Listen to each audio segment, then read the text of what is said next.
प्यारे विद्यार्थियों, मेरा नाम रिंकू गोस्वामी है। मैं माउंट ओलिवेट उच्चतर माध्यमिक विद्यालय की 8वीं कक्षा की हिंदी की अध्यापिका हूँ। आज मैं आपके समक्ष पाठ 1 किसको नमन करूँ मैं कविता का व्याख्यान प्रस्तुत करने जा रही हूँ।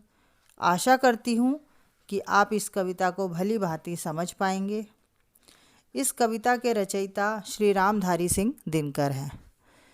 रामधारी सिंह दिनकर कहते हैं कि मनुष्य का अपनी मातृभूमि से लगाव होना बहुत स्वाभाविक है। वह न केवल मातृभूमि से अपने गहरे जुड़ाव को महसूस करता है, अपितु उसके प्रति अपनी कृतज्ञता और समर्पण का भाव भी सदैव अपने मन में धारण किए रहता है। एक देशभक्त के लिए तो उसकी मातृभूमि ही सर्वस्व होती है। वह श्रद्धान्वित होकर उसे नमन करता है।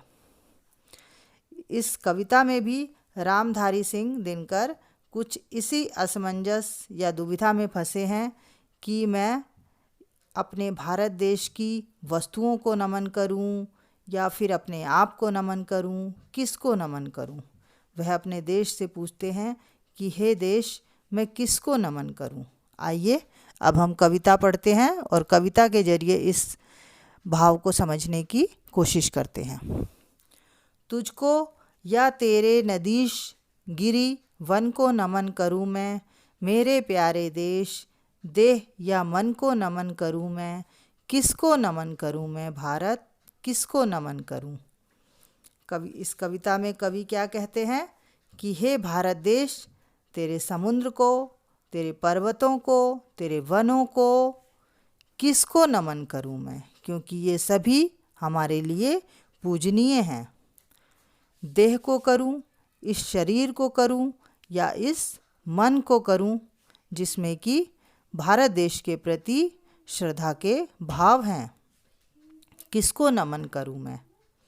भारत नहीं स्थान का वाचक, गुण विशेष नर का है, एक देश का नहीं शील यह, भूखंडल भर का है। कवि कहते हैं भारत किसी स्थान विशेष या व्यक्ति विशेष के बारे में नहीं, अपितु संपूर्ण विश्व के हित के बारे में सोचता है। जहाँ कहीं एकता अखंडित, जहाँ प्रेम का स्वर है, देश देश में वहाँ खड़ा भारत जीवित भास्वर है। जहाँ भी कहीं एकता की बात होती है, प्रेम की बात होगी, वहाँ पर सर्वप्रथम भारत ही खड़ा होगा।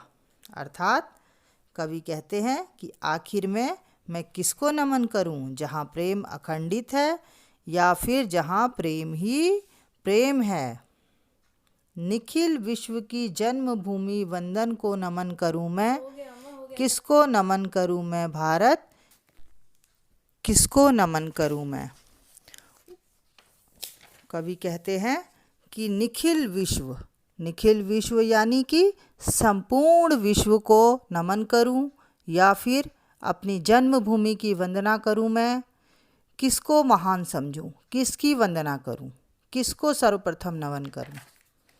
उठे जहाँ भी घोष शांति का, भारत स्वर तेरा है, धर्मदीप हो जिसके कर में, वह नर तेरा है। कवि का कहना है कि जब भी विश्व शांति या मानव धर्म की बात होगी तो वहाँ भारत सबसे आगे होगा। तेरा है वह वीर सत्य पर जो अड़ने जाता है, किसी न्याय के लिए प्राण अर्पित करने जाता है, मानवता के इस ललाट चंदन को नमन करूं मैं, किसको नमन करूं मैं भारत, किसको नमन करूं मैं। अर्थात सत्य और न्याय के लिए भारत के वीर अपने प्राणों का बलिदान दे देंगे। ऐसे में आत्मा के बंधन को नमन करूं या मानवता के ललाट को, किसको नमन करूं मैं, किसको नमन करूं मैं। आशा करती